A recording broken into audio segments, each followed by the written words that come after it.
Phillips, and you heard my bio and everything. And I'm here to just share with you just some information to help unleash the king. That's the series you're in today. It's a men's conference. That's the series you're in today. Now, I've been doing what I do for about 18, 19 years now, and I love what I do. My focus that I'm going to share with you today is on a book that I have out called Giving Up Is No Option, Your Purpose is Calling. And there's a reason I show that to you and share it with you, because I'm going to touch on a little bit about unleashing your king and where we focus at. And identifying that, when we want to go far ahead in life, we start to begin to think product and service, along with career and knowledge and trade school and whatever direction you want to go into. But whatever it is you want to do, it's got to have a focus, am I right? So the purpose of what I share with people and why I put that together is because giving up is no option. Your purpose is calling. Feel me? I'm gonna help you feel me. Now I gotta make a little housekeeping, a 30-second commercial. Please don't let the soup fool you. I'm from Kings. All right, I'm from the neighborhood. You feel me?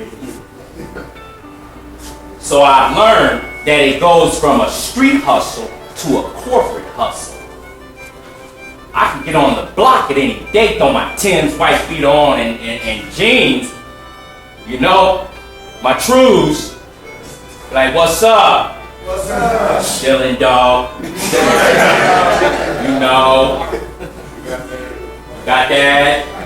No love?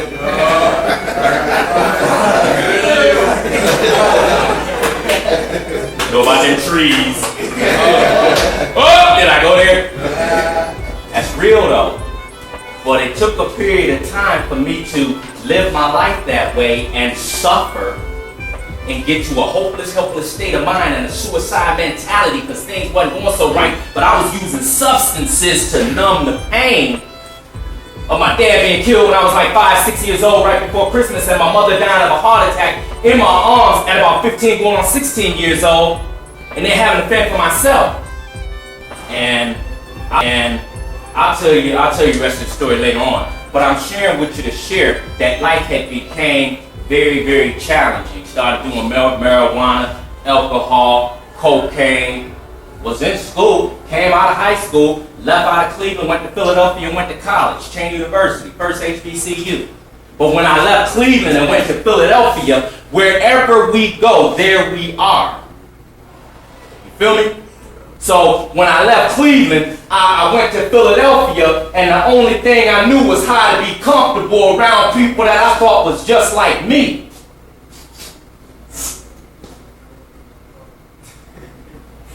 You feel me? Catch the moral to that. Because it has to be a change at some point in time. There has to be an adjustment of our circle at some point in time.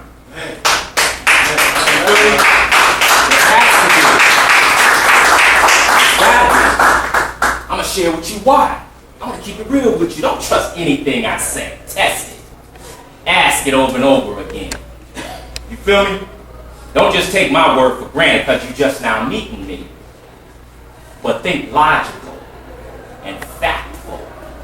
If I'm on welfare, everybody I know is on welfare, what kind of conversation we going to have? Bing, been there, done that. If I make minimum wage and everybody I know makes minimum wage, what kind of conversation we gonna have? Anybody with some extra hours? Let me hold something till payday. Been there, done that. But if I'm a millionaire, everybody I know is a millionaire. What kind of conversation we gonna have? Millionaire. Woo!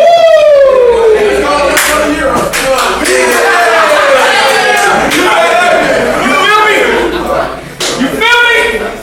Stocks, bonds, everything.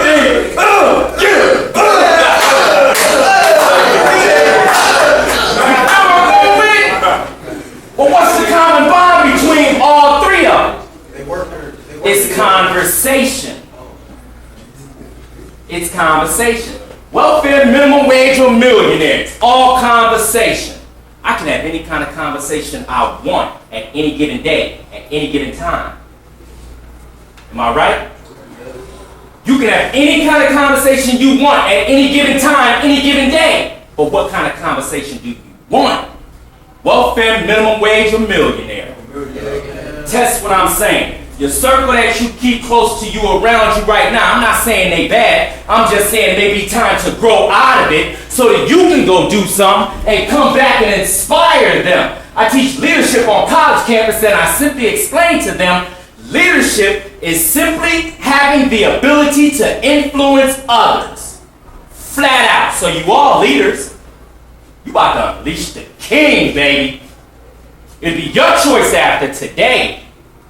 You feel me? So the conversation in your circle, out of nowhere, just say, so what do you think about that Dow Jones market? They're like, huh? You talking about Dave's Supermarket? Giant Ego? So you know you can't have no conversation with them about stocks and bonds. Why is that important, baby? Because they got penny stocks out now. Instead of running a Foot Locker at midnight fighting the crowd, mean mugging somebody to get the only 10 pair they gonna put out and charge you $400. You just buy some stock in it, and when your stock build up, Nike will send you the pair before they come out. Ooh. Catch that, brother? Nike will send you the pair before they come out. There was this young, motivated, enthusiastic, encouraged young person that wanted to do some great things in life. They had heard about this island where some people had retired to that had accomplished some great things. Was successful entrepreneurs, change makers. I got a good friend, Tony Knowles, that told me years ago, he said, Nate, it comes a time when we stop being small change takers and become great change makers. You feel me? I want you to hold that. It comes a time when we stop being small change takers and become great change makers. You feel me? So they heard about this island where these people had retired to that had done great things. When this young, motivated, enthusiastic young man got to the island, he went to the corner store, the general store. He said, where are these miracle working people at? Where are these people that have done great things with their life at? Can I meet them? I need to meet them. Store clerk said, I don't know what you're talking about. Your gum is 89 cents. Would that be cash or credit? So this young, motivated, enthusiastic, encouraged young person looked at him and said, huh? So a wise looking person tapped him on the shoulder and said, hey, welcome to the island. I heard your question. Look, why don't you go fishing with me and two of my boys in the morning? We got a spot we go fishing at every morning. It's nice. So this young, motivated, enthusiastic, encouraged young person looked at him and said, well, they look kind of wise. Maybe they can connect me with the people that I'm trying to meet. Okay, I'll go fishing with you. So that morning, he met them on the part of the lake where they go fishing at. They got in the boat, they went out to a certain part of the lake that they fish at every morning. It's their spot. When they got to their spot, they cast the rods and start fishing. When they started fishing, they caught the first fish. Pulled the fish out of the water and went to go put it in the bucket on the boat. Turned around and the bucket wasn't there. So one of the wise people looked at each other and said, where's the bucket? So another one said, oh man, I forgot the bucket in the car. So the third wise person said, don't worry about it, I'll go get the bucket. And they stepped out of the boat, walked to the land in the car, got the bucket, came back, and got back in the boat. So this young, motivated, enthusiastic, encouraged young man that's about to unleash the king looked at this and said, "Ooh, did you see that? Oh, snap, that was powerful." So it got about lunchtime and they got hungry and everything. They went to go eat the lunch, turned around and grabbed the lunch, and guess what? The lunch wasn't there. Where's the lunch? Oh man, I forgot the lunch in the car. I don't worry about it, I'll go get the lunch. Another one of the wise people stepped out of the boat, went to the car, got the lunch, came back, and got back in the boat. Where this young, motivated, enthusiastic, encouraged young person looked at them and said, "Woo! I thought they was gonna connect me with the people I wanted to meet, but these the people."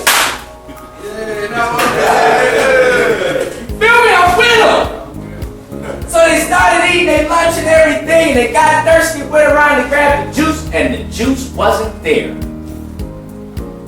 Where's the juice? Oh, I left the juice in the car, right next to the lunch, but I forgot it. So the young, motivated, enthusiastic, encouraged young person said, wait a minute, baby. I'll go get the juice. So they said, really? Yeah, I'll go get the juice. They said, okay, go ahead. So this young, motivated, enthusiastic, encouraged young man stepped out of the boat and immediately started to sink. Help me, I'm drowning, help me, I done messed up again, help me, I'm drowning, help me.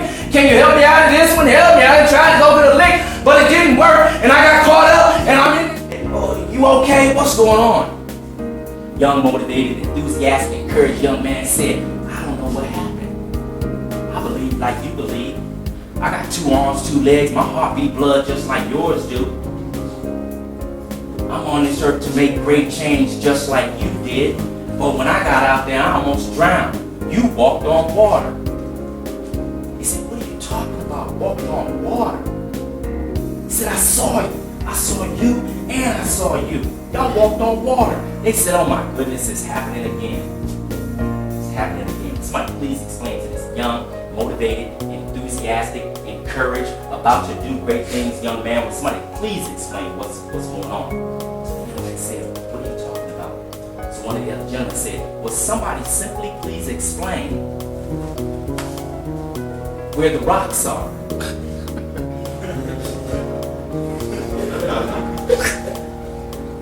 So I'm gonna catch that Tuesday, but it's okay. I want you to think on that deeply. It's this certain part of the lake. They know that part of the lake. They've been there regularly. They perfected that part of the lake. They know every nook and cranny of that part of the lake. So they know when they step out of the boat, they know where to go.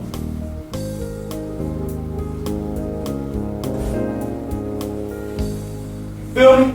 Because they've been there. If I've never been somewhere before, I might drown. But the key is to find out what's the